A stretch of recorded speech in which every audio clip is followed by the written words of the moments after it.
Colossians 3 verse 3 says, "For you have died and your life is hidden with Christ in God." Paul has a similar expression in Galatians 2:20. "I have been crucified with Christ, and it is no longer I who live, but Christ who lives in me." What death is he talking about? What aspect of us has died? What has died with Christ on the cross? Unless we don't understand this, we won't really appreciate what our life with Christ means right now. Understand this, let's go back to the garden. When Adam and Eve sinned, when Adam and Eve ate from the tree of knowledge of good and evil, they basically partook in this reality that said, "God, we don't need you. We don't need you to think for us. We don't need you to decide what is good or what is evil. We can decide for ourselves. We don't need you to survive. We can live by ourselves." And since then, humanity has been fending for themselves, living a life of independence from God, living in separation. What Jesus did on the cross was to crucify that reality, that mindset that lived in independence from God, that separated us from God. 2 Corinthians 5:17 says, "So if anyone is in Christ, he is a new creation. What is old has passed away. What is new has come." That reality of living in independence from God or living in separation has been dealt with on the cross.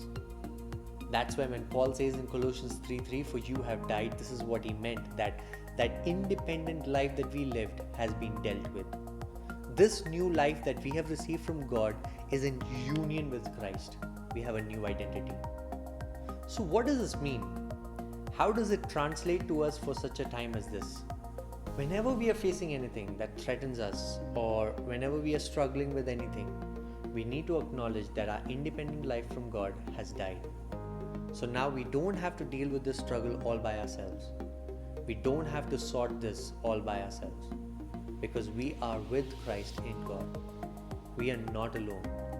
So if anything that comes against us comes against Christ, comes against God, which can never prevail.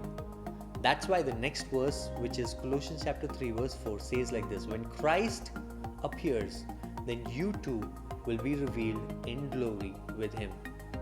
I thought that this verse was specifically meant for rapture, but now I'm convinced in my spirit this verse is not just limited for that time. It is also talking about our daily lives and our day-to-day struggle.